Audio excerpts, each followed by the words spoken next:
The finish line sat at the edge of Fort Hall, marked by a bonfire that had burned through the night.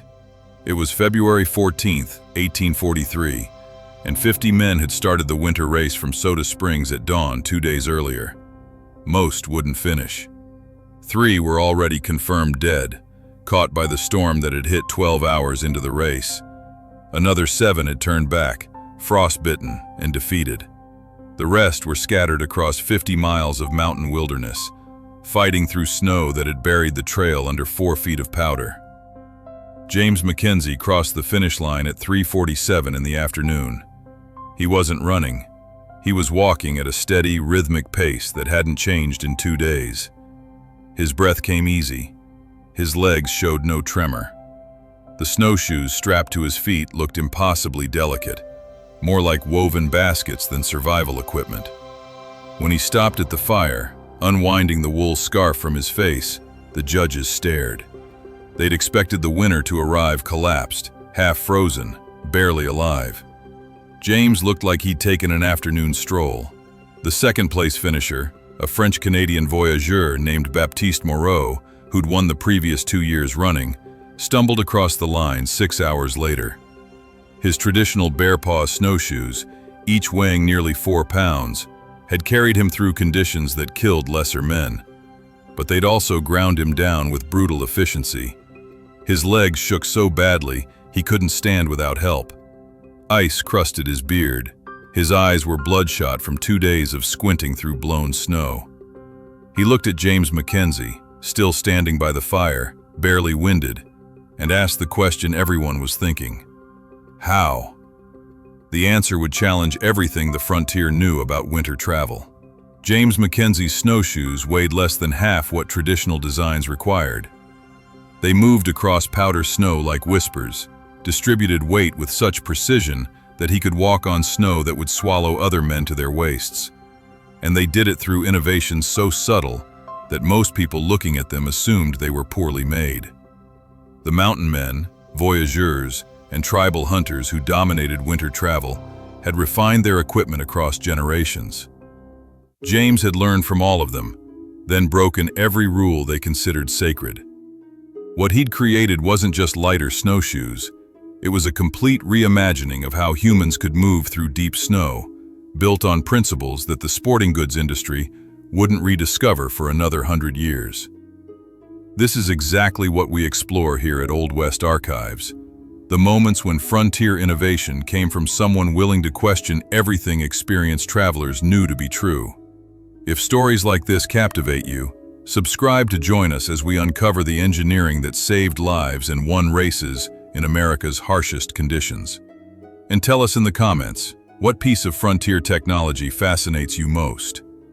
Now, to understand what made James's snowshoes revolutionary, we need to understand what everyone else was using and why those traditional designs made perfect sense for everything except moving fast.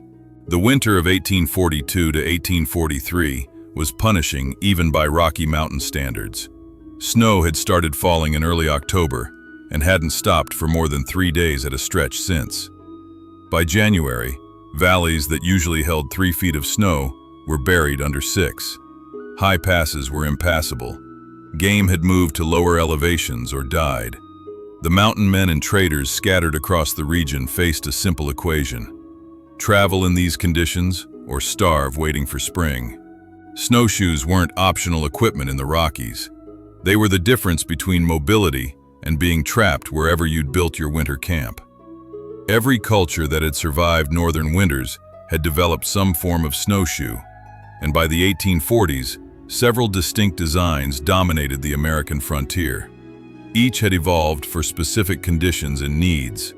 Each represented generations of refinement, and each carried weight that James McKenzie was convinced was unnecessary.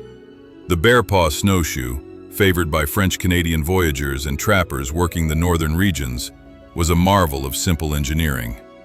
Oval or teardrop-shaped, typically 14 to 18 inches wide and 20 to 24 inches long, it provided enormous flotation in a compact package. The frame was bent from a single piece of white ash, steamed and curved into shape. The webbing, traditionally made from rawhide strips, was woven in a tight pattern that distributed weight across maximum surface area. A single bear-paw snowshoe weighed between 3 and 4 pounds. They were maneuverable in thick timber, nearly indestructible, and had carried voyageurs across the Canadian wilderness for 200 years. The problem was that 4 pounds per foot added up fast. A man wearing bear-paw snowshoes carried 8 pounds of equipment on his feet before factoring in boots, bindings, or the weight of crusted snow that inevitably accumulated on the webbing. Every step required lifting that weight.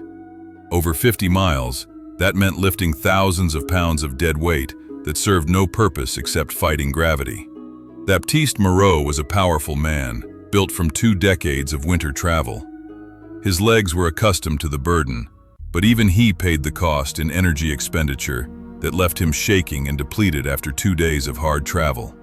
The Michigan or Algonquin snowshoe represented a different evolutionary path.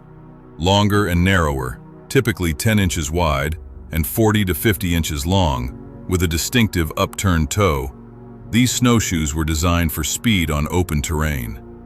The elongated shape allowed for a natural walking stride, rather than the bow-legged waddle required by wide bear-paw designs. The upturned toe prevented the front from diving under soft snow with each step. Michigan snowshoes were the choice of mail, carriers, express runners, and anyone who needed to cover distance efficiently on relatively flat terrain. But they had their own weight problem. The longer frame required more material and more elaborate webbing to maintain structural integrity. A well-made Michigan snowshoe weighed between 2.5 and 3.5 pounds. The length also created challenges in steep or heavily wooded terrain, where maneuverability mattered more than straight-line speed. And the upturned toe, while functional, required careful binding placement to prevent the shoe from torquing with each step, which meant additional leather work and more weight. The Huron, or teardrop snowshoe, combined elements of both designs. Wide at the front for flotation, tapering to a tail that provided directional stability. These snowshoes averaged 30 to 40 inches in length and 12 to 14 inches at the widest point. They represented a compromise, better in timber than Michigan snowshoes, faster on open ground than bear paws. Weight typically ran 2.5 to 3.5 pounds per shoe. Native American tribes across the northern regions had developed dozens of specialized variations. The Cree used extremely long, narrow snowshoes for tracking game across open tundra. The Innu built wide, short designs for hunting in deep powder. The Ojibwe created intricate webbing patterns that became works of art as much as functional equipment. Every design reflected specific environmental demands and specific solutions to the fundamental problems of winter travel. All of them were heavier than what James McKenzie had strapped to his feet when he crossed the finish line at Fort Hall. And that difference, measured in ounces rather than pounds, had bought him 6 hours over the second-place finisher and saved his legs from the trembling exhaustion that marked every other competitor who managed to complete the race. James McKenzie had spent 15 years learning to build snowshoes before he made the pair that won the race. That education had started not from choice, but from necessity and the peculiar circumstances that had brought a Scottish immigrant boy into the heart of the American fur trade at age 13. James was born in 1815 in Inverness, Scotland, to a family that had barely survived the Highland clearances. His father was a cotter who'd worked land that had belonged to Clan McKenzie for generations. When the landlords decided sheep were more profitable than tenants, the family found themselves evicted, with nowhere to go, and no prospects in a Scotland that was rapidly industrializing and had no use for displaced farmers. The McKenzie family made the desperate decision that killed thousands of other Scottish families that decade. They would emigrate to North America and hope that land and opportunity existed somewhere across the Atlantic. The Atlantic crossing in 1828 was brutal.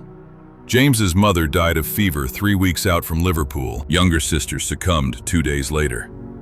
When the ship reached Montreal, James's father had enough money for food for perhaps 2 weeks, and no idea how to survive in a land where he knew no one and spoke only Gaelic and rough English. He took work where he could find it, loading timber on the docks, and died when a load shifted and crushed him against the wharf 6 months after arriving in the New World.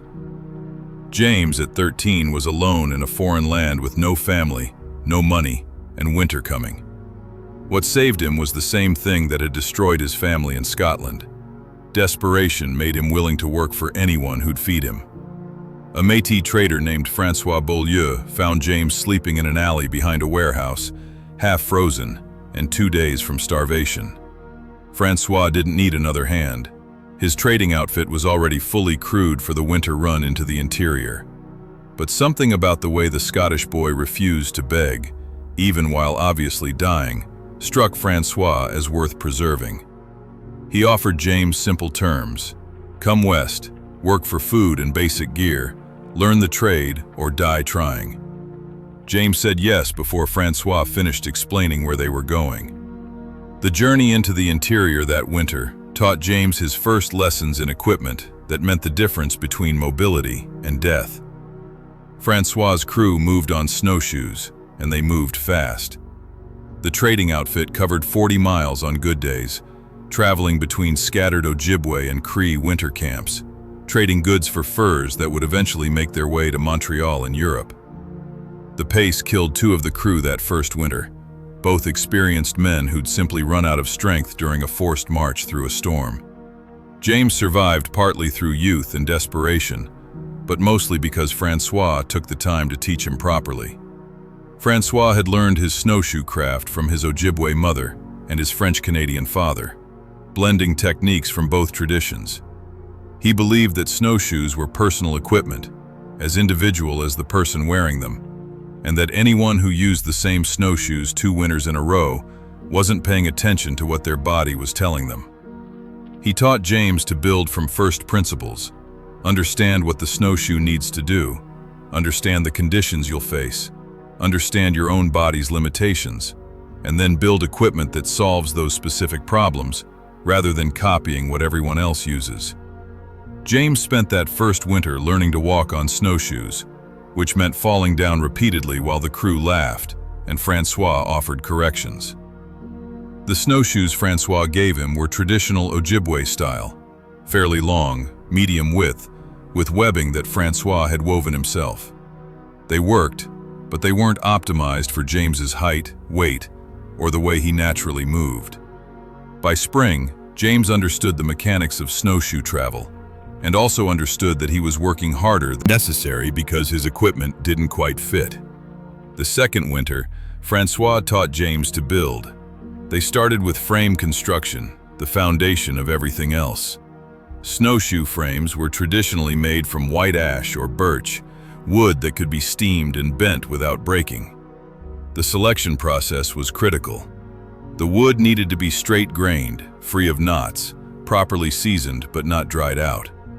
François could examine a piece of ash and know within seconds whether it would bend true or crack under stress. The steaming process required patience and precision.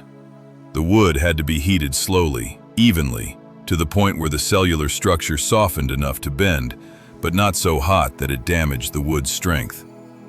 François built a steaming box from scrap lumber, used a kettle over a small fire to generate steam, and taught James to test the wood's readiness by feel and by carefully applying pressure until he could sense the moment when the wood was ready to shape. Bending the frame was art masquerading as craft. The wood had to curve smoothly, without flat spots or irregular bends that would create stress concentrations. François used a bending form, essentially a shaped piece of wood around which the frame could be bent and held while it cooled and took its permanent shape.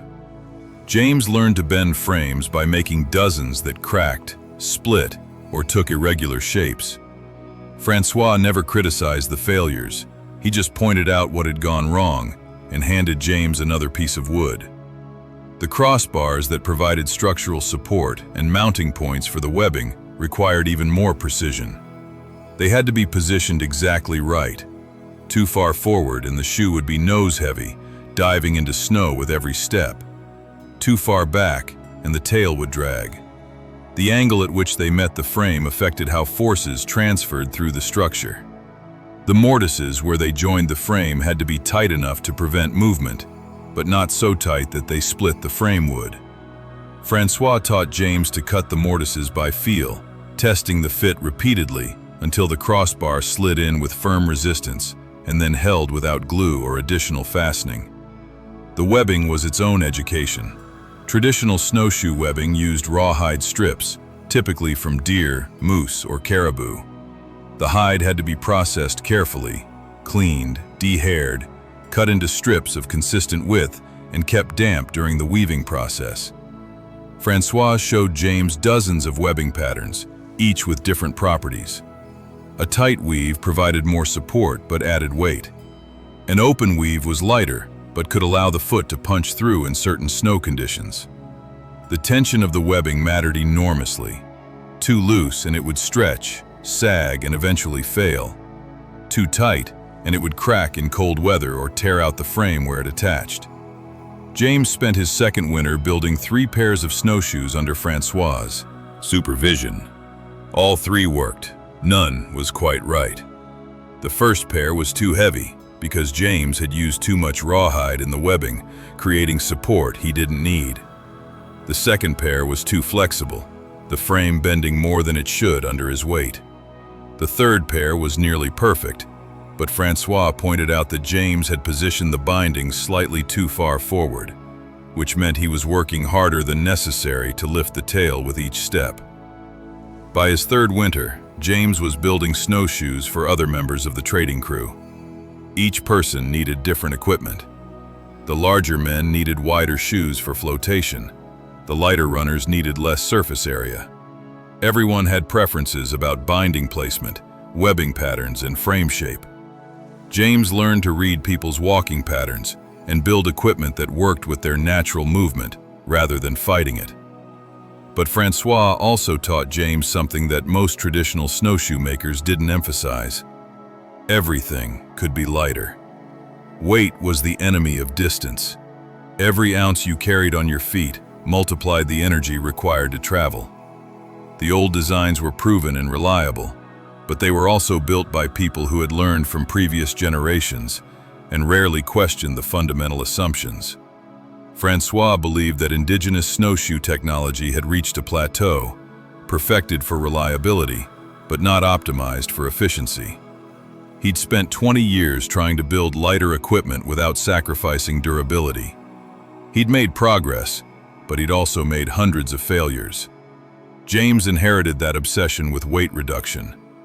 By his 5th winter with Francois's trading outfit, he'd built snowshoes that weighed a half-pound less than traditional designs through careful selection of lighter wood, thinner rawhide strips, and modified webbing patterns. They worked, but they weren't revolutionary. They were incremental improvements, the kind that experienced craftsmen made through decades of careful refinement. Francois was pleased. James was frustrated. He could feel that there was something more to discover, some fundamental insight that would break through the plateau, but he didn't know what it was. The breakthrough started with a broken snowshoe and a desperate situation in the winter of 1833. James was traveling alone through the Bitterroot Range, running dispatches between trading posts. A storm caught him 15 miles from the nearest shelter. His left snowshoe broke. A crack in the frame that he'd missed during his pre-trip inspection propagated under stress, and the frame split completely. He was in deep powder snow, alone, with one functional snowshoe and no materials to repair the broken one.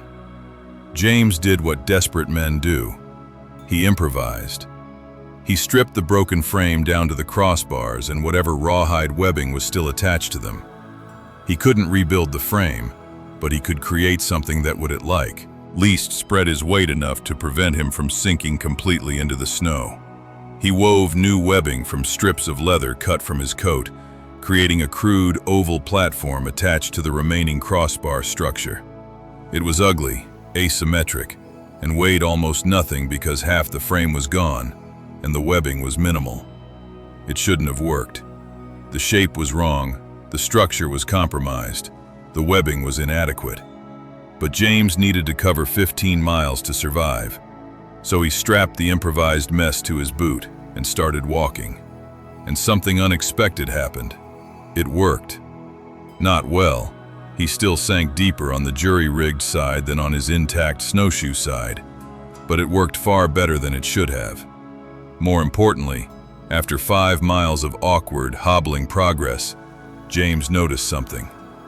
His left leg, with the lighter, cobbled-together shoe, was less tired than his right leg, which wore the properly built traditional snowshoe. That observation wouldn't leave him alone. For the next 3 years, James experimented obsessively with weight reduction. He built frames from lighter woods, discovered that some birch varieties were actually stronger than ash pound for pound if you selected the grain correctly. He reduced frame thickness anywhere that stress analysis suggested it was safe to do so. He experimented with webbing patterns that used less material while maintaining adequate support.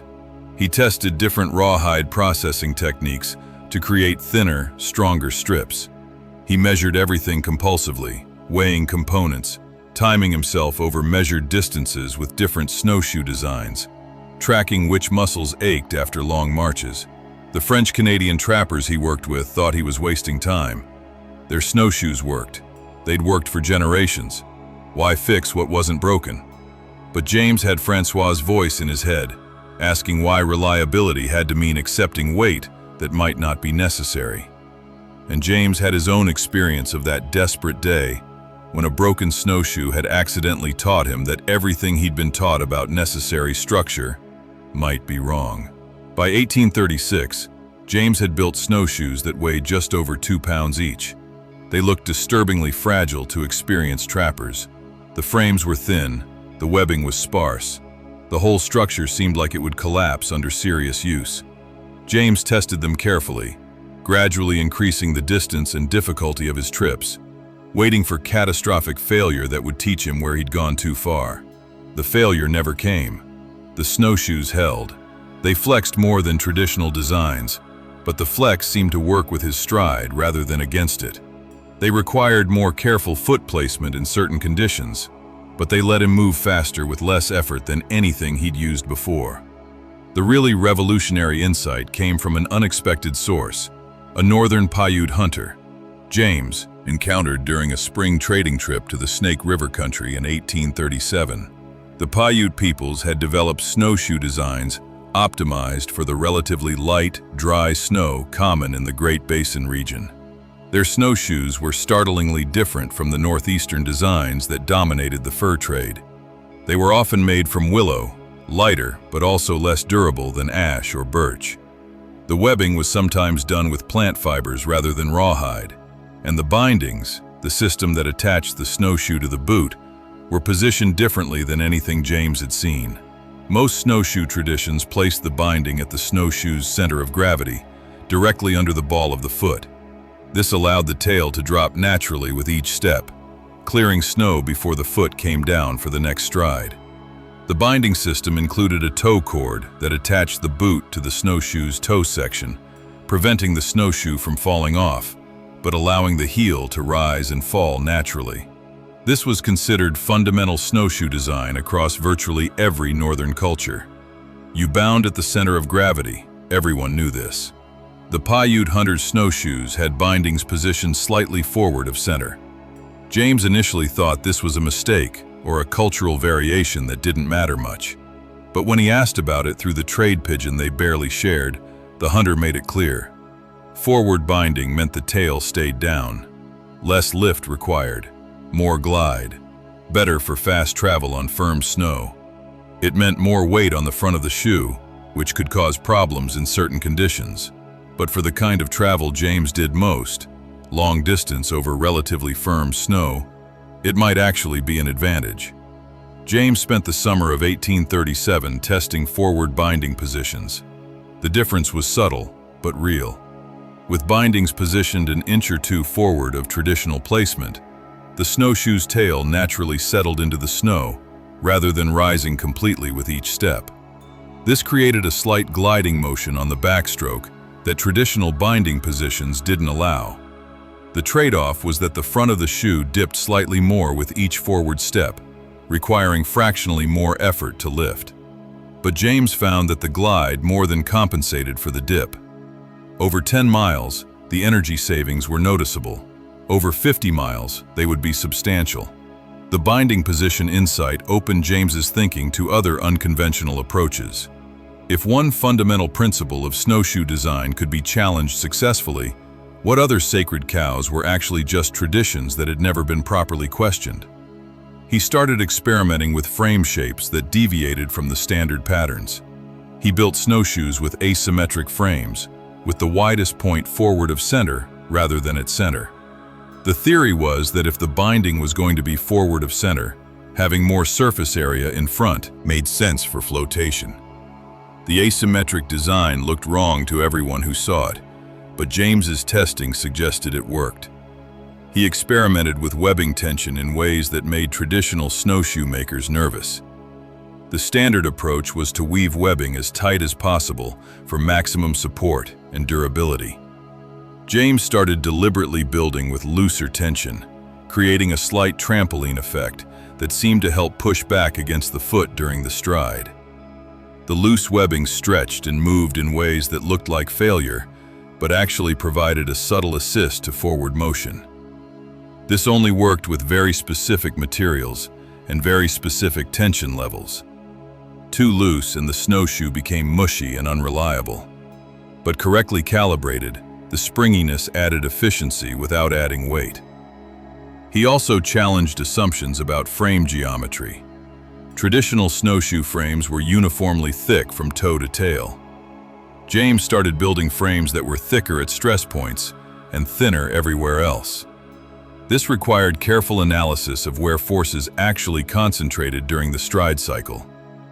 He mapped out the stress patterns by marking his frames with colored chalk and watching where the chalk wore off fastest during use. The pattern that emerged showed most stress at the toe section, where the frame bent upward with each step, and at the connection points where the crossbars joined the frame. Everywhere else could be thinner without compromising strength. The accumulated innovations James developed between 1833 and 1842 represented a fundamental rethinking of snowshoe design. He wasn't improving traditional designs, he was building from different first principles. Traditional snowshoe design optimized for reliability and universal functionality. Build something that will work for anyone in any conditions and will last for years without failure. James's design philosophy optimized for efficiency in specific conditions. Build something that will maximize speed and minimize energy expenditure for a particular user in the kind of snow they'll most commonly encounter, accepting that it might be less versatile and might require more careful maintenance. By the winter of 1842 to 1843, James had refined his design to a point that satisfied him. His snowshoes weighed just under 2 pounds each, roughly half the weight of traditional bear paw designs, and 30 to 40% lighter than Michigan snowshoes. The frame was asymmetric, widest about 2 inches forward of center. The webbing used minimal rawhide in an open pattern with deliberately loose tension. The binding was positioned 1.5 inches forward of the traditional center point. The frame itself was thinner than standard designs everywhere except at the stressed sections. They looked fragile and wrong. Experienced mountain men who saw them predicted failure. Francois Beaulieu, who taught James everything he knew about snowshoe construction, looked at the final design and said simply, "Either you've discovered something everyone else missed, or you're going to die in the mountains this winter." James had spent 9 years and built over 200 pairs of snowshoes getting to this point. He believed they'd work. But belief and testing over measured distances wasn't the same as proof under real conditions that would kill him if he was wrong. The winter race to Fort Hall would provide that proof one way or another. 50 miles of mountain terrain, deep powder snow, harsh weather, and the best winter travelers on the frontier competing against each other with everything on the line. If James's snowshoes failed, he'd be lucky to survive. If they succeeded, he'd win the race and prove that everything the frontier thought it knew about winter travel was incomplete. The race itself had started as a bet. Fort Hall, established by Nathaniel Wyeth in 1834 and purchased by the Hudson's Bay Company in 1837, served as a critical trading post on the Oregon Trail. But in winter, it became isolated, cut off by snow that made travel impossible for all but the hardiest mountain men. The winter of 1842 to 1843 had been particularly brutal, and by February, the fort was running low on critical supplies.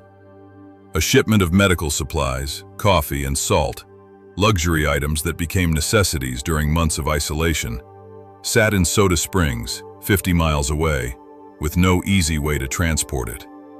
Captain Richard Grant, the Hudson's Bay Company factor managing Fort Hall, was a betting man and a student of human competition.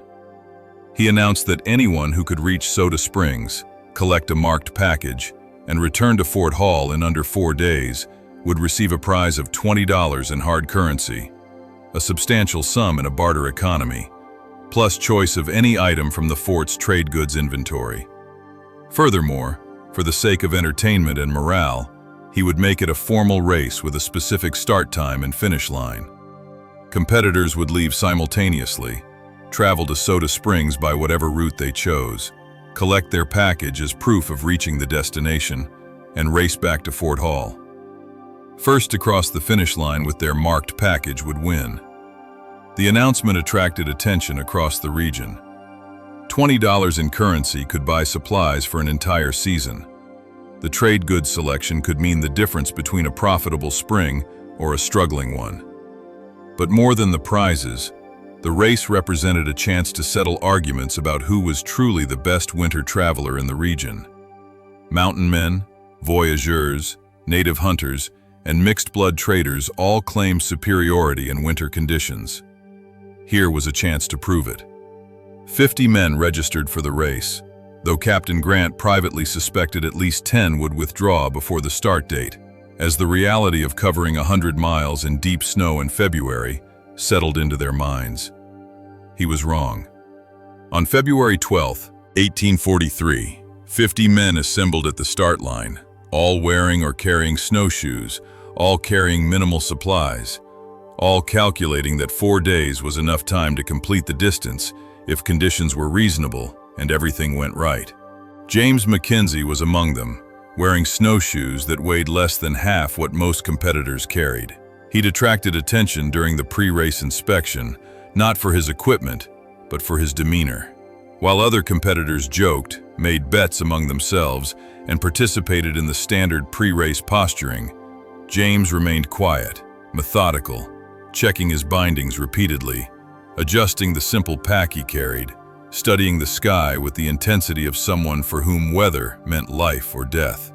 Baptiste Moreau, the French-Canadian voyageur who'd won the previous 2 winter races and was heavily favored to win again, looked at James's snowshoes during the inspection period and laughed.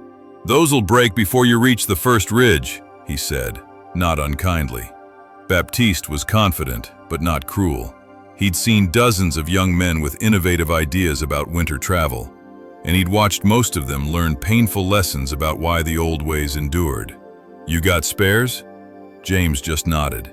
He did have spares. A second pair of his ultralight design broken down into components in his pack, along with materials to repair any breaks. But he didn't expect to need them. The snowshoes had been tested over hundreds of miles. The design was proven, at least to James's satisfaction. Whether it was proven to Baptiste's satisfaction, or Captain Grant's satisfaction, or to the satisfaction of the 50 miles of mountain wilderness between here and Soda Springs, didn't matter. The race would answer all questions. The start was chaos. 50 men surging forward simultaneously on snowshoes created a traffic jam that took 15 minutes to sort out. Some competitors sprinted from the line, burning energy in an initial dash that would cripple them later. Others moved at a calculated pace, settling into rhythms they knew they could maintain. James found open space and simply walked, not pushing, not holding back, just moving at the pace his testing had suggested was optimal for his body weight, his fitness level, and his equipment. The first 10 miles winnowed the field significantly.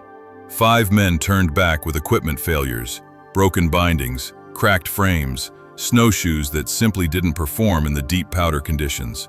3 more abandoned the race after realizing they'd badly miscalculated their fitness level and were courting collapse if they continued. The remaining 42 spread out along the trail, forming loose groups based on pace and ability. James found himself in the lead group of about 15 men. This included Baptiste Moreau, several other experienced voyageurs, 2 Shoshone hunters who'd been recruited from nearby camps specifically for this race, and a handful of mountain men who'd spent decades in winter conditions. These were the men most likely to win, the ones who'd calculated correctly about pace, equipment, and the energy reserves needed for 100 miles of snowshoe travel. What James noticed first was how much easier his travel was compared to the men around him. The weight difference, roughly 4 pounds less on his feet compared to most competitors, meant he was lifting and moving less mass with every stride. Over the first 10 miles, that small difference accumulated into significantly less fatigue. His legs weren't burning, his breathing was steady. He could maintain his pace indefinitely, or so his testing suggested. The lead group settled into an unspoken truce for the next 15 miles, all moving at similar speeds, no one trying to break away yet. The terrain was relatively flat, following river valleys and avoiding the steep climbs that would come later. The snow was deep, but well packed from earlier travel, providing good support for snowshoes of all designs. These were ideal conditions for making time, and everyone was taking advantage. James paid attention to the stride patterns around him. The men on bare-paw snowshoes moved with a distinctive, wide-legged gait, necessary because of the snowshoe's width. It was efficient enough, but it used muscles differently than a natural walking stride. The men on Michigan snowshoes moved more naturally, but had to lift the long tails completely with each step, a motion that became wearing over distance. James's lighter, asymmetric snowshoes let him walk almost normally, the slight glide from his forward-positioned bindings creating a rhythm that felt sustainable. The first real test came at mile 30, when the trail began climbing toward a pass that would take them over a ridge and down into the Soda Springs Valley. The grade wasn't steep, but it was sustained. 3 miles of gradual uphill that would tax everyone's leg strength and cardiovascular capacity. This was where the race would truly begin to separate the prepared from the unprepared, the excellent from the merely good. James maintained his pace. The climb required more effort. His breathing deepened, but his legs held steady. Around him, men began to struggle. The heavy snowshoes that had been manageable on flat terrain became burdensome on the climb. Every step meant lifting weight up and forward, fighting gravity and snow resistance simultaneously. James could see the strain on faces, the trembling in legs, the grimaces of men pushing into pain zones they'd hoped to avoid until later in the race. Baptiste Moreau climbed like a machine. His powerful legs handled the weight of his bare-paw snowshoes without apparent difficulty. He'd done this kind of climbing hundreds of times, his body adapted to the demands through decades of winter travel. He pulled ahead slightly, setting a pace that challenged everyone else to keep up.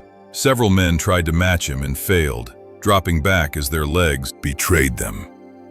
James stayed within 50 yards of Baptiste through the entire climb, close enough to keep visual contact, far enough to avoid drafting accusations. He noticed something that pleased him. Baptiste was working hard. His breathing was labored. His stride had shortened slightly. He was strong enough and experienced enough to maintain the pace, but it was costing him. James, by contrast, felt like he could sustain this effort for hours.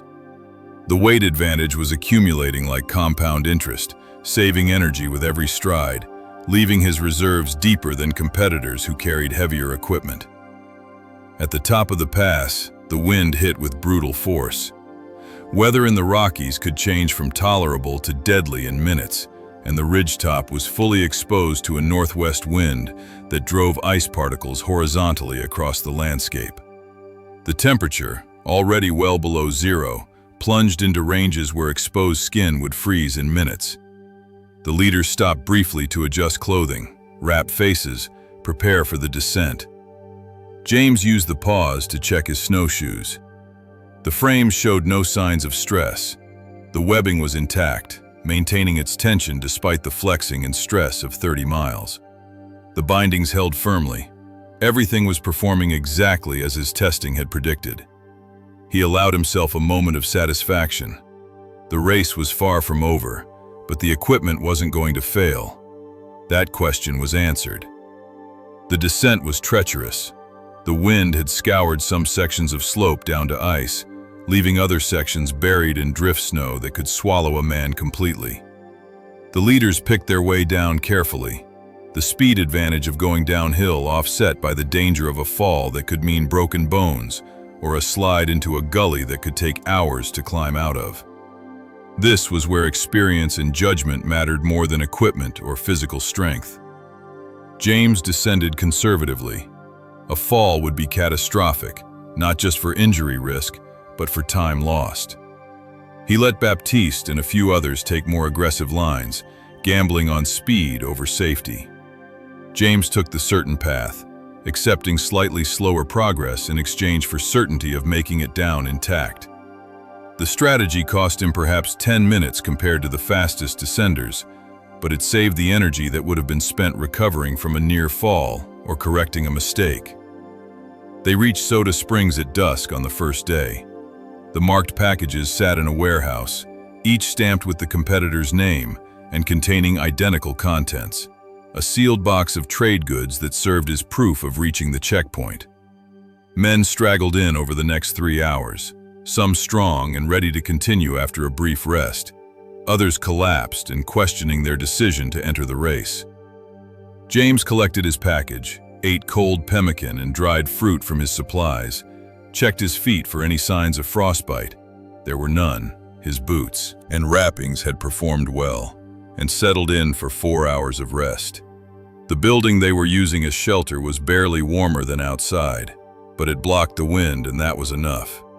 James wrapped himself in his blanket, set his internal alarm for 4 hours, and forced himself into the light sleep of a man who knew that exhaustion was the real enemy of the race's second half.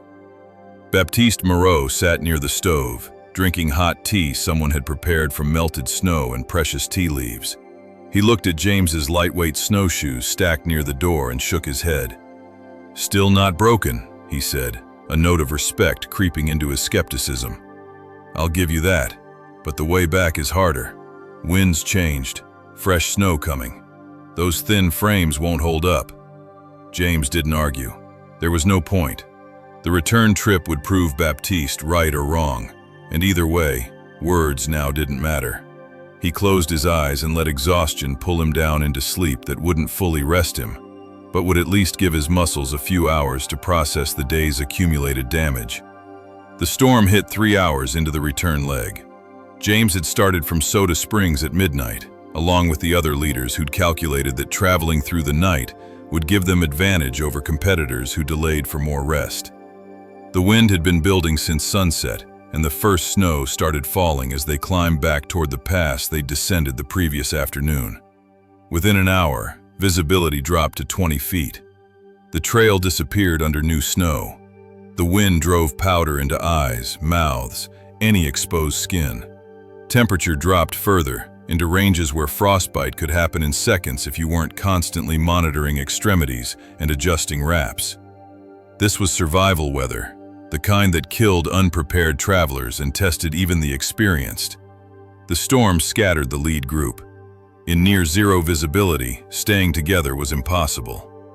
Each man focused on his own survival, on keeping moving forward, on not getting turned around in the whiteout. James had his compass but used it sparingly. Stopping to check direction meant stopping in wind that was trying to kill him. He relied instead on terrain features, the feel of slope under his feet, the way wind patterns changed near ridges. He'd traveled this country in winter before. He'd built a mental map. The storm made everything harder, but didn't make it impossible. What saved James was his snowshoes. The light weight meant he could maintain his pace even as the storm tried to knock him down. When wind gusts hit hard enough to stagger him, he recovered quickly, because he wasn't fighting the momentum of 4 pounds of equipment on each foot. The forward binding position gave him slightly better purchase in the wind, the tail of each snowshoe acting as a partial keel that helped him maintain balance. The open webbing shed new snow rather than accumulating it, keeping the snowshoes light rather than progressively heavier as ice and snow built up. Around him, invisible in the storm, other racers were making different calculations. Some huddled behind rocks, waiting for the storm to pass, gambling that the delay was worth not dying of exposure.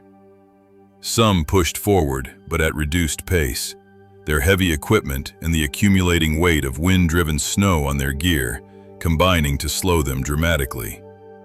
And some turned back entirely, deciding that finishing the race wasn't worth the risk of freezing to death in a blizzard. James kept moving.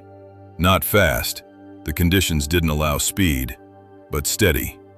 1 foot forward, weight shift, next foot forward, repeat. The rhythm was hypnotic, almost meditative. His mind could wander while his body executed the mechanical process of forward motion. He thought about the years of testing that had led to this moment.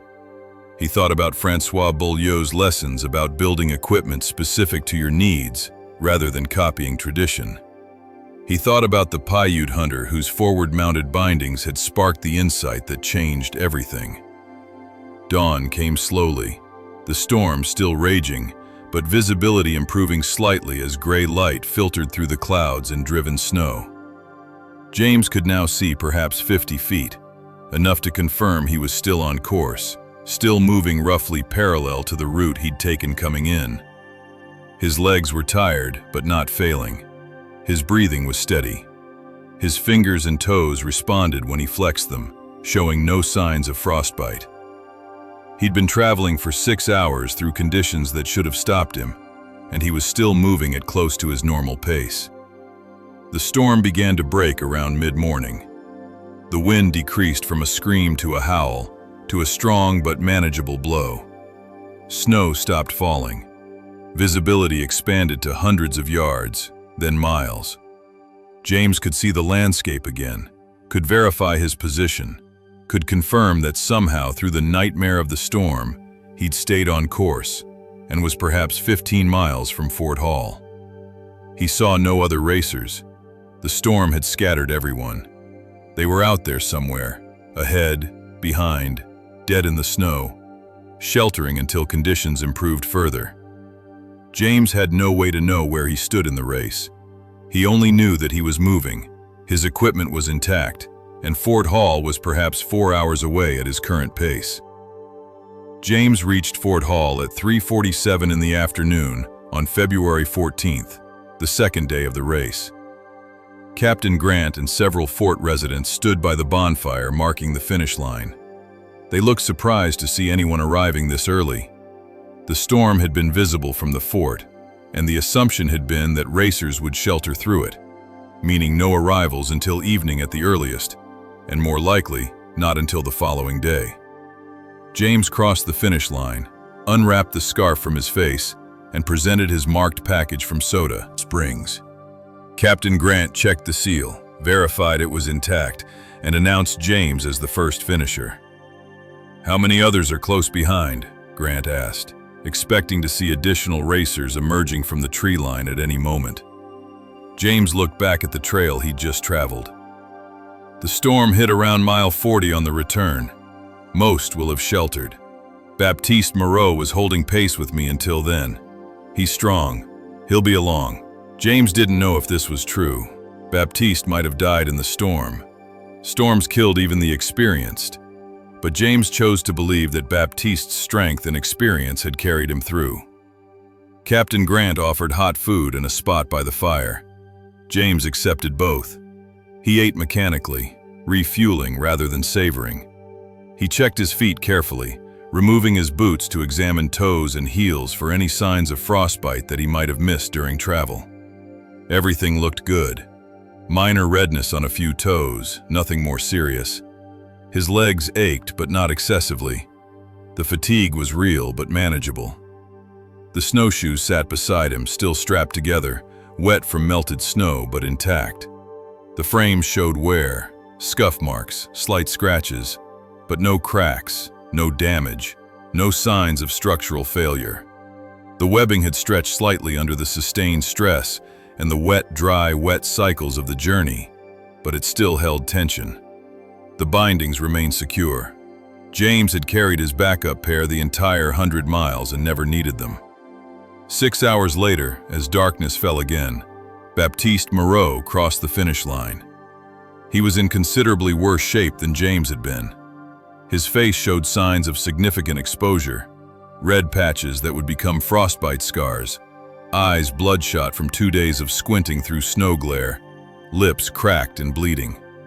His legs trembled as he stood, the accumulated strain of carrying heavy snowshoes through 100 miles of powder finally overwhelming his considerable strength.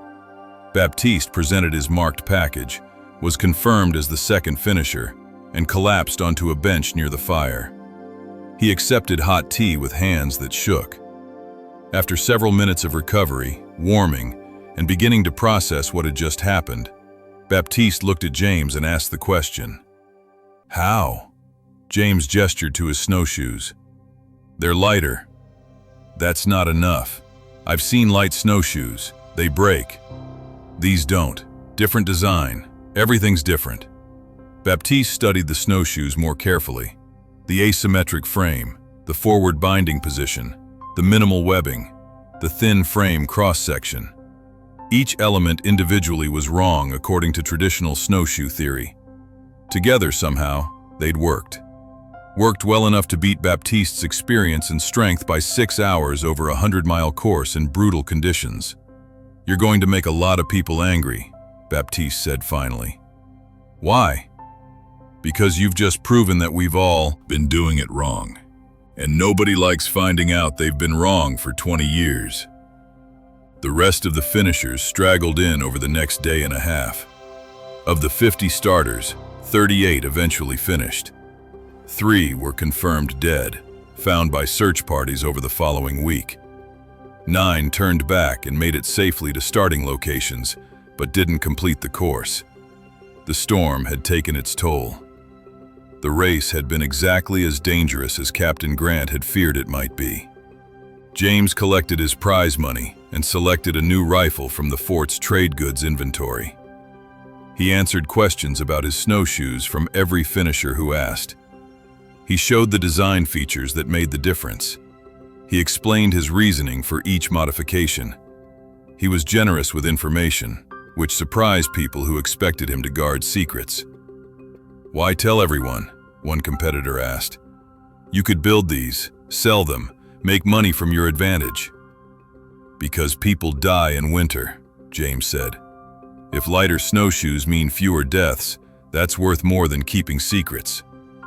Not everyone believed that the snowshoes were truly revolutionary. The lightweight design looked fragile, and many experienced travelers couldn't shake the conviction that something so light couldn't be reliable. For the first few years after the race, James built snowshoes primarily for himself and a handful of converts who'd been impressed enough by his performance to try his designs.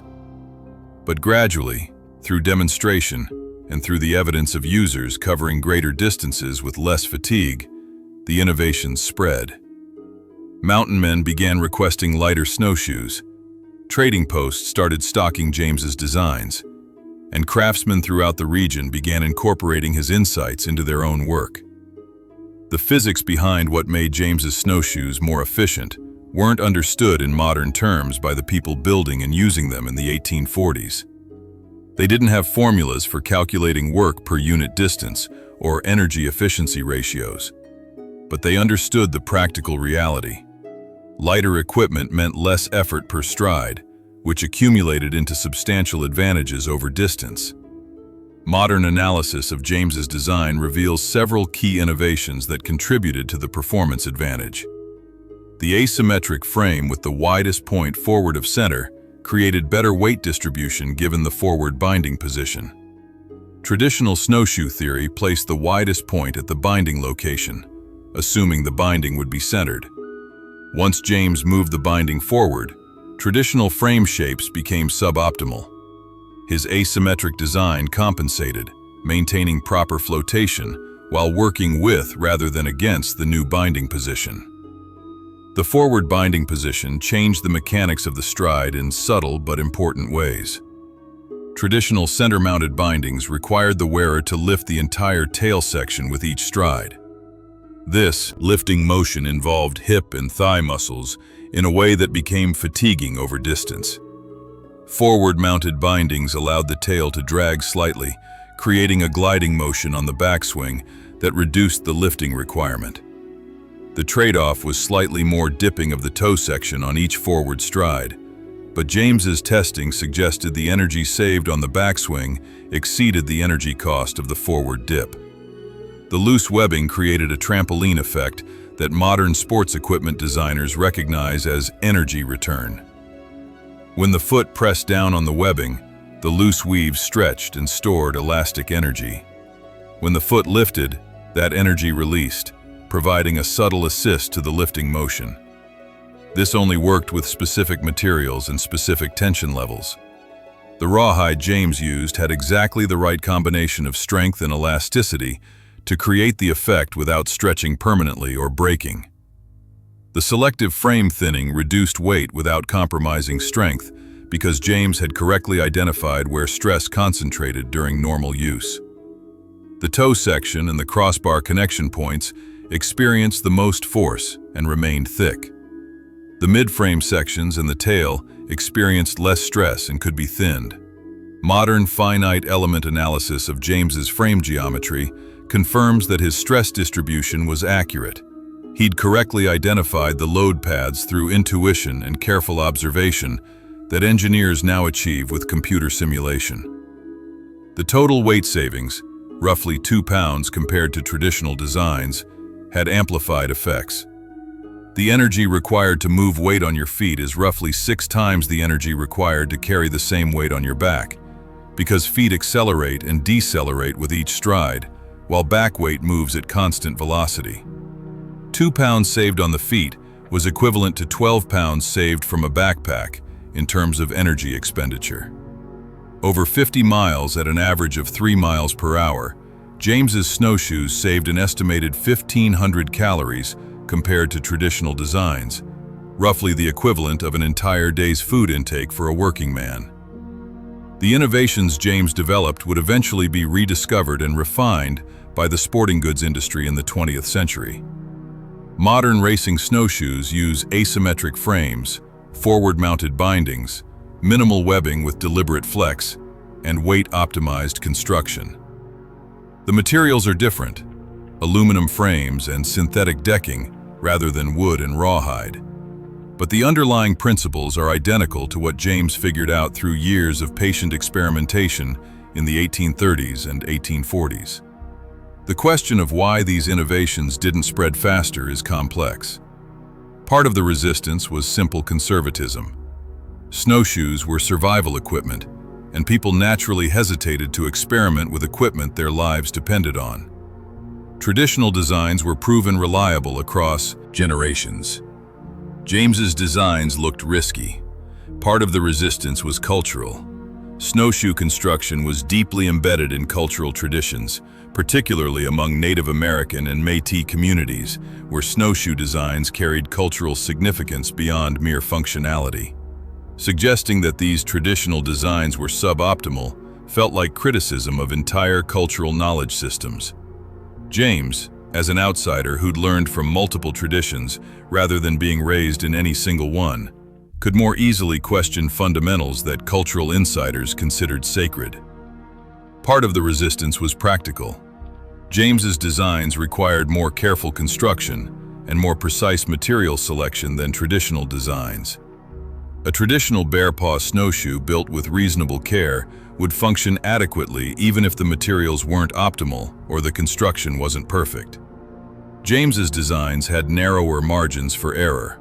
The wood had to be selected carefully for strength-to-weight ratio. The webbing tension had to be exactly right. The frame geometry had to be precise. This meant James's snowshoes were harder to build well, which limited their adoption to craftsmen willing to invest the time in mastering new techniques. And part of the resistance was simply that lighter snowshoes only mattered if you were trying to cover long distances quickly. Most winter travel in the 1840s wasn't racing or express mail delivery. It was moving between trap lines, visiting scattered cabins, hunting within a few miles of a base camp. For those purposes, traditional snowshoes worked fine, and the advantages of James's designs weren't worth the effort of learning new construction techniques. But for the travelers who did cover serious distances, express riders, mail carriers, scouts, long-distance traders, James's innovations made a real difference. By the 1850s, his designs dominated the long-distance winter travel community. The weight savings translated directly into faster travel times and lower fatigue, which meant higher pay for people who made their living moving messages and goods across winter landscapes. The manufacturing process James refined for his snowshoes was as important as the designs themselves. He developed techniques that allowed him to produce consistently good equipment, which was critical for building trust in designs that looked fragile. Frame construction started with wood selection that was obsessive, even by the standards of traditional snowshoe makers. James would inspect dozens of pieces of birch or ash to find the few that had exactly the right characteristics. Straight grain running the full length of the piece, no knots, properly seasoned but not dried out, and a specific flexibility that he tested by bending sample pieces and feeling for the right amount of spring. He rejected far more wood than he accepted, a luxury he could afford because Montana birch and ash were abundant. The steaming and bending process required precise temperature control. Too hot and the wood would lose strength. Too cool and it wouldn't bend properly. James used a homemade thermometer, essentially a piece of wood that he knew changed color at specific temperatures, to monitor his steaming box. He'd learned through trial and error exactly how long different thicknesses of wood needed to steam, timing it with a homemade hourglass he'd built specifically for this purpose. The bending forms James used were carved from harder wood and shaped with extreme precision. He had different forms for different snowshoe sizes, each carved to create the exact curve he wanted in the frame. The forms included stops and guides that ensured consistent bend angles and prevented the common problem of frames that looked symmetric but actually had subtle irregularities that would create handling problems. Crossbar installation used a technique James had adapted from indigenous bow making. Rather than cutting square mortises and forcing crossbars in with brute strength, he used a combination of heat and careful carving to create mortises that matched each specific crossbar perfectly. Every crossbar was slightly different, and every mortise was custom fitted to its crossbar. This was time-consuming, but created joints that transferred force efficiently and didn't weaken the frame. The webbing process was where James's obsessive attention to detail really showed. He processed his own rawhide, always from deer or elk that he'd inspected before harvest, to ensure healthy hide. He cut his webbing strips with a precision that traditional makers rarely bothered with. Every strip exactly the same width, every edge smooth, no irregularities that might create stress concentrations. He measured webbing tension with a simple gauge he'd made from strips of wood marked with distances, weaving to specific tension levels rather than by feel. The binding system James used was adapted from Inuit designs rather than the more common northeastern styles. It used a single continuous piece of heavy leather rather than multiple separate pieces, distributing force across the entire binding structure. The attachment points to the snowshoe frame were reinforced with doubled leather and were positioned precisely at the frame's strongest points. The system included a quick release mechanism that allowed the entire binding to be removed and replaced without unweaving webbing, a feature that proved invaluable when bindings failed in the field. The entire construction process for a pair of James's snowshoes took approximately 20 hours of focused work, more than twice as long as traditional designs required. But the result was consistent. Every pair worked exactly as intended, with no variation in performance between pairs. This consistency was crucial for building confidence in designs that looked too light to work. James built approximately 400 pairs of snowshoes between 1843 and his death in 1869. About half went to individual buyers who'd heard of his work and commissioned custom pairs.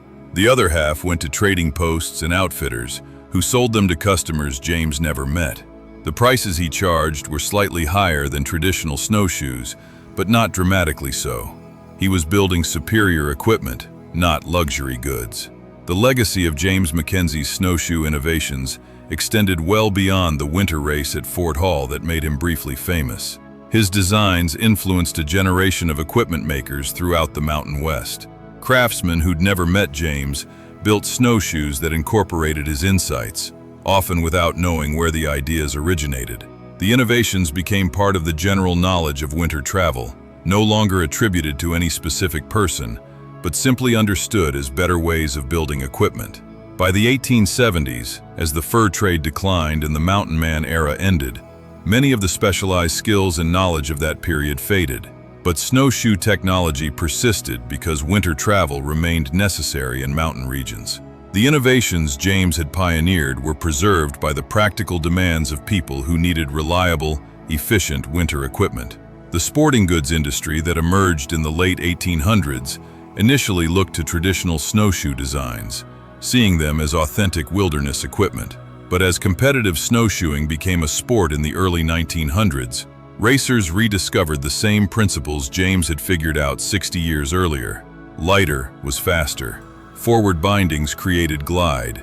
Asymmetric frames worked better with offset binding positions. Modern racing snowshoes evolved toward James's designs, though the evolution happened through trial and error rather than anyone studying historical examples. The archaeological and historical record of James McKenzie's life is frustratingly incomplete. He wasn't famous enough to merit extensive documentation during his lifetime. The winter race at Fort Hall was notable enough to be recorded in Hudson's Bay Company records and in several trappers' journals, but James himself left almost no written record. A few letters exist in museum collections. A handful of his snowshoes survive in various historical societies, preserved as examples of frontier craftsmanship. What remains are the principles he discovered and the innovations he developed, now thoroughly integrated into modern snowshoe design, to the point where they're no longer recognized as innovations at all. The asymmetric frame, the forward binding position, the selective reinforcement, the weight optimization, these are now standard features that equipment designers assume have always existed. The story of James McKenzie and his revolutionary snowshoes represents a pattern common in frontier history. Individuals working in relative isolation, driven by practical needs and personal obsession, developing solutions to problems that more formal engineering organizations wouldn't address for decades. The innovations came not from scientific understanding of biomechanics or materials science, but from careful observation, methodical testing, and willingness to question assumptions that everyone else accepted as fundamental truth.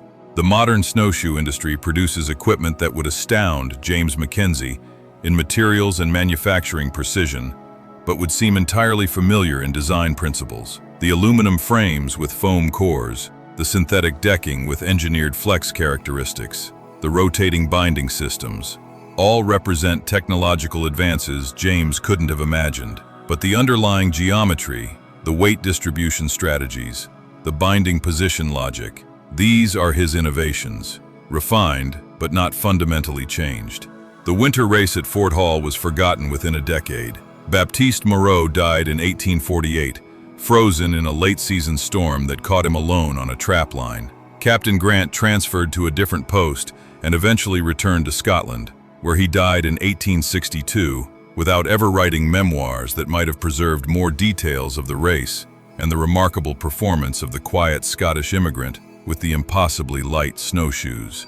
James McKenzie continued building snowshoes and working as a guide and trader until a riding accident in 1868 left him partially crippled. He died the following winter, alone in a cabin near Fort Benton, found weeks later when neighbors noticed smoke had stopped rising from his chimney. He was 54 years old. His personal effects included 3 pairs of snowshoes built to his revolutionary design, a set of construction tools, and a bundle of letters from customers thanking him for equipment that had saved their lives in various winter emergencies. Those 3 pairs of snowshoes were dispersed to relatives who didn't understand their significance. One pair ended up in a museum in Helena, Montana, labeled simply Snowshoes, circa 1860, maker unknown. Another pair was used by a trapper for another decade, before being discarded when the bindings finally failed. The third pair's fate is unknown. But the ideas James developed survived. They survived because they worked, because they solved real problems that killed real people,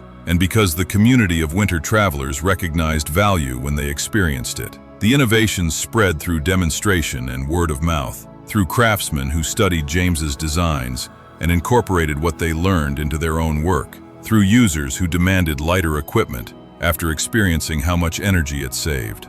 The uncomfortable irony is that James McKenzie, who learned from multiple indigenous snowshoe traditions and synthesized them into something new, is remembered only dimly, if at all, while the indigenous knowledge keepers whose traditions provided the foundation for his innovations are remembered even less. The Ojibwe builders who taught Francois Beaulieu taught James. The Paiute hunter whose forward binding position sparked James's crucial insight. The Métis craftsmen who refined webbing techniques across generations. These people's names are lost, their contributions unrecorded, their innovations absorbed into general frontier knowledge without attribution. This pattern of technological appropriation and erasure repeated across the frontier. European settlers learned crucial survival techniques from indigenous peoples, adapted and modified those techniques, and then claimed them as their own innovations, while simultaneously dismissing indigenous peoples as primitive and unsophisticated. The cognitive dissonance was resolved by simply not acknowledging the source of the knowledge. Within a generation, settlers genuinely believed that their survival techniques were products of European ingenuity applied to wilderness challenges, forgetting that most of their knowledge had been taught or stolen from people who'd lived in that wilderness for thousands of years. James McKenzie was less guilty of this erasure than most. His surviving letters mention his indigenous teachers and express gratitude for what they taught him. But he also participated in the system that displaced those teachers and destroyed their communities. He traded with tribes, while American and Canadian governments worked to remove them from their lands. He built a life and reputation in territories that had been taken from their original inhabitants through treaty violations and military force. His hands weren't clean, even if his conscience troubled him more than most. The technical achievement of James's snowshoe designs shouldn't be diminished by acknowledging these complications. The innovations were real, the engineering was sophisticated, the performance advantages were substantial and measurable. James spent years of careful observation and testing to develop improvements that weren't obvious even to experienced craftsmen. He deserves recognition for that work, but the recognition should include acknowledgement that he was building on foundations laid by cultures that had thousands of years of accumulated knowledge about winter survival. The breakthrough wasn't that a European-descended person was smart enough to improve on indigenous technology. The breakthrough was that someone took multiple indigenous traditions seriously enough to learn from all of them, recognize their different strengths, and synthesize insights across cultural boundaries that usually remained rigid. The winter race at Fort Hall demonstrated something that frontier society was reluctant to acknowledge. Technological superiority could come from unexpected sources, and the innovations that saved lives often came from people who questioned rather than blindly followed tradition. James McKenzie's lightweight snowshoes looked wrong to everyone who'd spent decades building and using traditional designs. They looked fragile, inadequate, doomed to fail. The fact that they worked better than equipment built to centuries-old specifications was disturbing to people who'd invested their lives in mastering traditional techniques. The resistance James faced wasn't just about snowshoes. It was about the broader question of whether accumulated traditional knowledge was always superior to innovation, whether experience trumped experimentation, whether old ways should be preserved simply because they were old. These questions matter in any field, any era. They mattered particularly on the frontier, where bad equipment decisions meant death, and where the conservative impulse to stick with proven designs was constantly at war with the recognition that conditions changed and techniques needed to evolve. James McKenzie's answer to these questions was clear. Tradition provided valuable starting points, but tradition wasn't sacred. Everything could be questioned. Everything could potentially be improved. The goal wasn't to preserve traditional knowledge unchanged, but to understand the principles underlying that knowledge and apply them to solving current problems as effectively as possible. Sometimes that meant building exactly what previous generations had built, Sometimes it meant radical redesign, based on deeper understanding of what actually mattered. The performance difference at Fort Hall, 6 hours over 100 miles in harsh conditions, validated James's philosophy. The lighter snowshoes didn't just work. They worked dramatically better than equipment built by people with far more experience. That result couldn't be dismissed as luck or ideal conditions. It was reproducible, measurable, and undeniable. But the broader frontier society never fully accepted the lesson. Most people continued using traditional equipment because it worked well enough for their needs, and because the cultural inertia of established practices was hard to overcome. The innovations James developed spread slowly, adopted primarily by specialists whose work demanded maximum efficiency. Express riders, military scouts, mail carriers, professional guides. For the majority of winter travelers, traditional snowshoes remained adequate, and adequate was sufficient. This pattern, innovations that dramatically improve performance for specialists while remaining marginally adopted by the general population, repeats across technological history. Most people don't optimize, they satisfy, choosing solutions that meet minimum requirements rather than solutions that maximize performance. Only when competition creates pressure to adopt better techniques does the general population shift. In frontier winter travel, that competitive pressure rarely existed. Most people weren't racing, they were just trying to survive winter. And traditional snowshoes had worked for their fathers and grandfathers, so they worked for them. The modern rediscovery of James McKenzie's innovations happened gradually through the 1900s, as competitive snowshoeing created exactly the performance pressure that frontier life lacked. When races measured differences in seconds rather than hours, every ounce of equipment weight mattered. When cash prizes and sponsorships rewarded winners, the incentive to optimize became overwhelming. Modern racing snowshoes evolved toward the same solutions James had discovered because the physics hadn't changed. Lighter equipment with properly positioned bindings and engineered flex was more efficient than heavy equipment with centered bindings and rigid frames. The technological convergence is striking.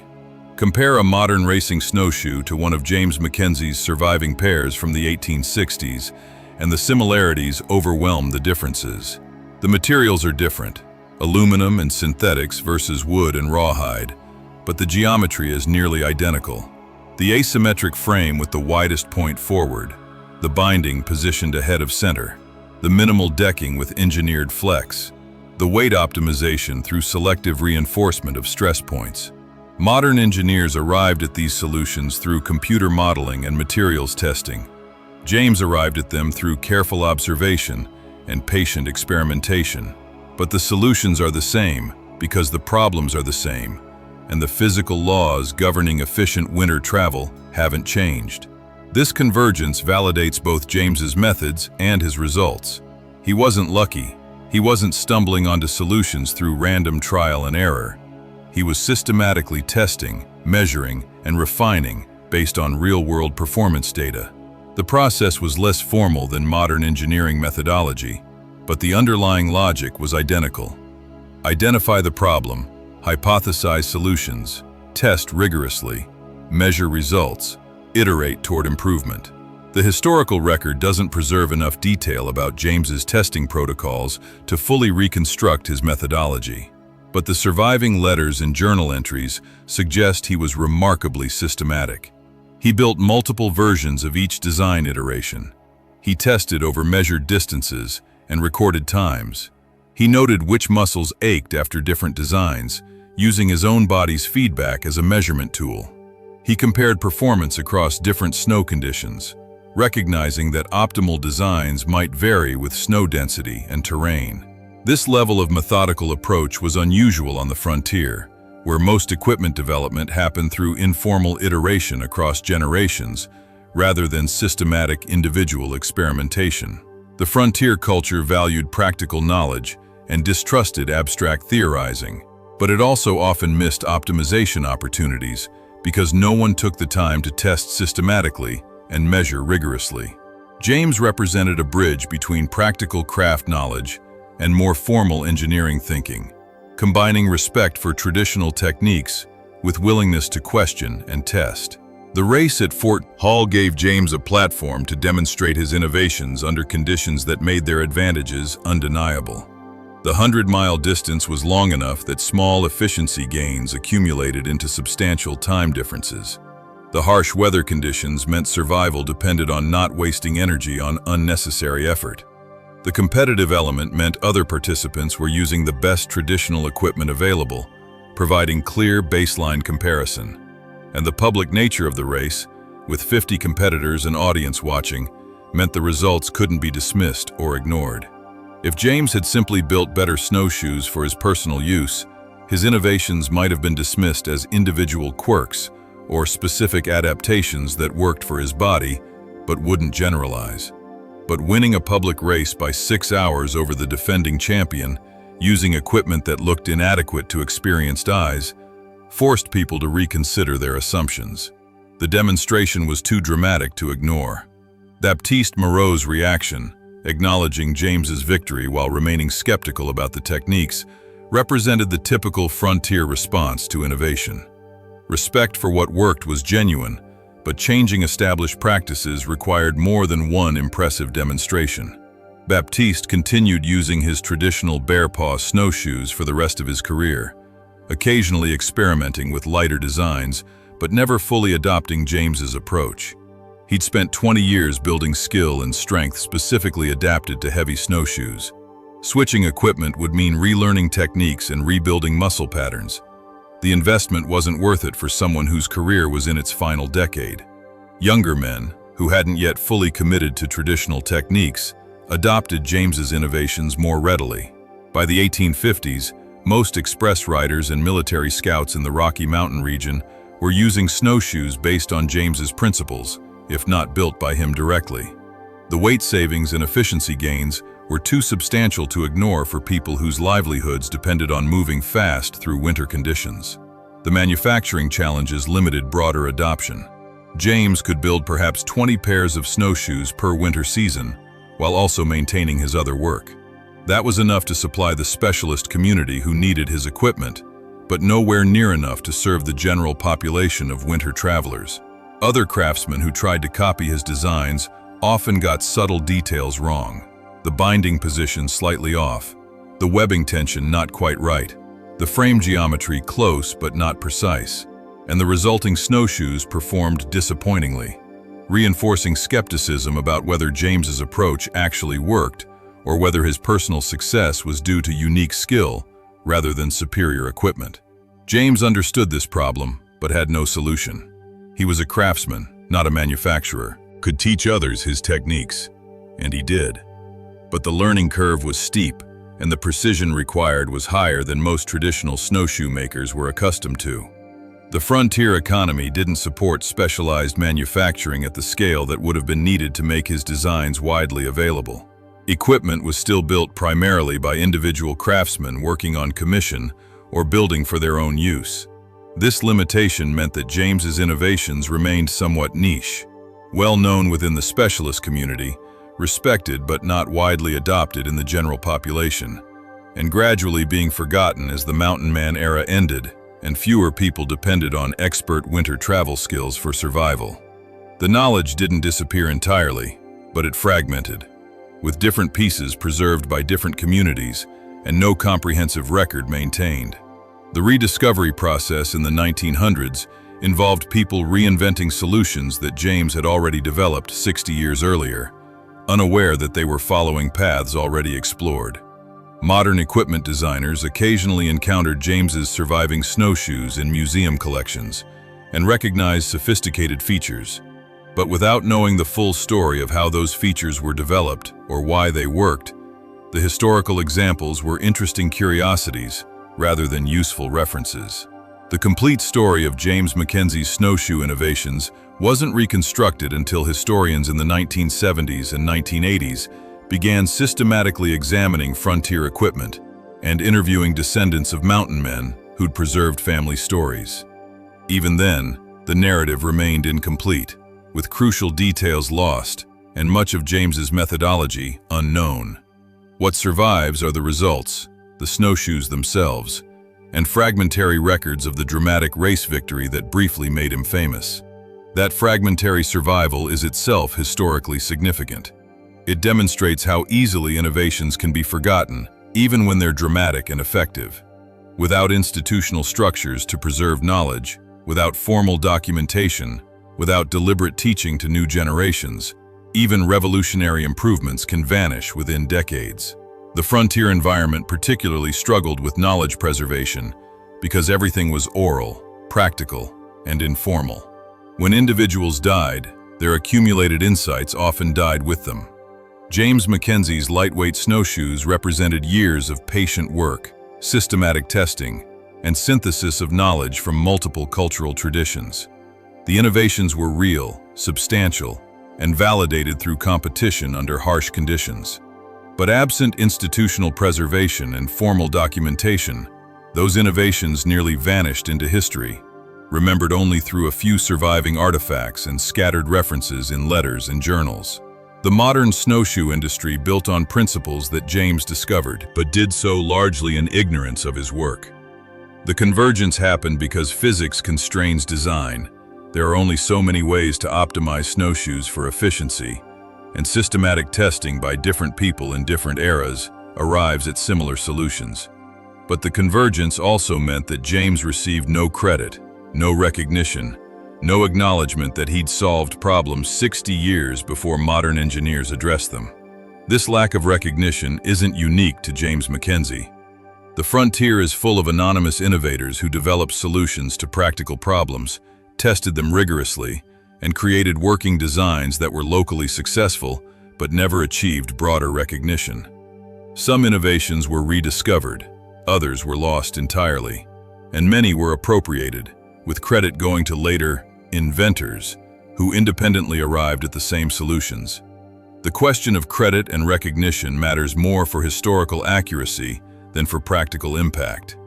Whether James McKenzie is remembered or forgotten doesn't change how modern snowshoes work, but it does change how we understand the process of innovation, the role of individual creativity within traditional knowledge systems, and the importance of preserving practical knowledge that doesn't fit into formal categories. James McKenzie's story is valuable precisely because it challenges common narratives about frontier innovation. He wasn't a lone genius creating from nothing. He was a synthesizer, learning from multiple traditions, testing systematically, and combining insights in ways that his teachers hadn't attempted. His innovations worked not because he was smarter than indigenous snowshoe makers, but because he approached old problems with different assumptions and willingness to question established practices. The real lesson from James's lightweight snowshoes isn't about snowshoe design specifically. It's about how innovation happens in practical fields where theoretical understanding lags behind practical needs. Progress comes from people who respect traditional knowledge, while questioning whether that knowledge represents optimal solutions or just adequate solutions that have persisted through cultural inertia. It comes from systematic testing, even when formal measurement tools don't exist, and it comes from willingness to look foolish while testing ideas that contradict conventional wisdom. James McKenzie looked foolish entering a race with snowshoes that weighed half what everyone else used. The conventional wisdom was clear. Light snowshoes would break under stress and deep snow conditions. James's advantage wasn't that he knew his snowshoes wouldn't break. His advantage was that he'd tested enough to believe they wouldn't break, and he was willing to risk being publicly wrong in order to demonstrate what he'd discovered through years of patient work. That willingness to risk failure is what separates innovators from craftsmen who perfect existing techniques. Both are valuable. Both require skill and dedication. But only innovation creates the possibility of substantial improvement rather than incremental refinement. The winter race at Fort Hall provided the perfect demonstration opportunity because the stakes were real and the comparison was direct. James's 6-hour victory margin wasn't subject to interpretation or debate. The lightweight snowshoes worked dramatically better, under harsh conditions, over substantial distance. That undeniable result forced even skeptics to acknowledge that something fundamental had changed about how winter travel could be approached. But acknowledgement doesn't mean adoption. Most frontier travelers continued using traditional equipment because the barriers to change, learning new techniques, investing in new equipment, overcoming cultural resistance, were higher than the benefits of modest performance improvement for people who weren't competing or racing. The innovations James developed mattered most to specialists whose work demanded maximum efficiency, and that relatively small population became the primary users and preservers of his techniques. The fragmentation and eventual loss of James's complete methodology represents a common pattern in frontier knowledge systems. Practical knowledge that lacks formal documentation is preserved only as long as practitioners continue using it and teaching it to new generations. When economic or social changes make that knowledge less immediately useful, preservation depends on someone recognizing historical value and making deliberate effort to record and maintain it. On the frontier, where survival was immediate and urgent, few people had time or resources for such preservation efforts. James McKenzie's lightweight snowshoes survived as artifacts in museum collections, interesting examples of frontier craftsmanship, but disconnected from the full story of how they were developed and why they worked. The scattered references in historical documents preserved fragments of the narrative, the race, the victory, the unusual equipment, but not the systematic testing, the synthesis of multiple cultural traditions, or the patient years of iteration that made the victory possible. This incomplete preservation means we can admire the results without fully understanding the process.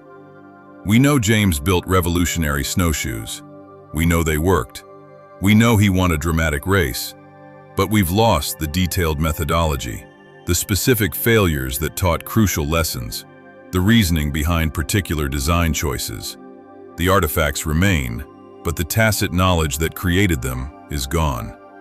That loss diminishes our understanding of how innovation actually happens in practical fields. The clean story, genius inventor creates breakthrough design, is satisfying but misleading. The messy reality, patient craftsman learns from multiple teachers, experiments systematically across years, synthesizes insights in novel combinations, tests rigorously, fails repeatedly, gradually refines towards something that works, is less dramatic, but more useful for anyone trying to understand how practical innovation actually occurs. James McKenzie's lightweight snowshoes were revolutionary, but the revolution came from synthesis and iteration rather than sudden breakthrough. The asymmetric frame, the forward binding position, the optimized webbing, each innovation addressed specific problems James had observed through years of winter travel. Each required testing and refinement. Each built on knowledge inherited from indigenous traditions. And each represented questioning of assumptions that everyone else accepted without examination. The equipment that crossed the finish line at Fort Hall 6 hours ahead of the second-place finisher was the product of 9 years of focused development, hundreds of hours of testing, and willingness to look foolish while trying designs that contradicted conventional wisdom. The demonstration was dramatic, but the work behind it was patient, methodical, and largely invisible to observers who only saw the final result. That invisible work is what history loses most easily. The artifacts survive, the dramatic demonstration is recorded, but the patient accumulation of knowledge, the systematic testing, the thoughtful synthesis, these leave fewer traces and are harder to reconstruct from fragmentary records. James McKenzie's story survives at all because the race was dramatic enough to be recorded, and because a few of his snowshoes were preserved. But the full methodology, the complete understanding of why each design choice mattered, the accumulated practical wisdom, most of that was lost when James died alone in a Montana cabin in 1869. The modern rediscovery of his principles happened independently, driven by competitive pressure in sports equipment and enabled by modern materials that James couldn't have imagined. But the convergence validates his work, even as it demonstrates how easily practical knowledge can be lost and need to be rediscovered. The lightweight, asymmetric, forward-binding snowshoes that dominate modern racing didn't develop from studying James McKenzie's historical examples. They developed from modern engineers solving the same problems James solved in the 1830s and arriving at similar solutions because physics constrains design and optimal solutions tend to converge. That independent convergence is perhaps the highest compliment James's work could receive. His innovations weren't accidents or lucky guesses. They were correct solutions to engineering problems, arrived at through careful observation and testing, valid then and valid now, effective in 1843 and effective in 2024. The materials change, the manufacturing processes evolve, but the fundamental principles, lighter is faster, binding position affects stride mechanics, asymmetric frames work better with offset bindings, remain constant because they reflect physical reality rather than cultural preference. James McKenzie's lightweight snowshoes changed how specialists approached winter travel in the Rocky Mountain region, saved energy and lives for people who adopted his designs, and demonstrated that questioning established practices could yield substantial improvements, even in fields where knowledge systems had been refined across generations. Those contributions matter historically, even if James received little recognition during his lifetime, and even less after his death. The snowshoes worked. The innovations were real. And the methodology, learn from multiple traditions, test systematically, question assumptions, iterate toward improvement, remains valid for anyone trying to solve practical problems in fields where theory lags behind need. If this story resonated with you, leave a like to help others discover these frontier histories. Thanks for exploring the Old West archives with us.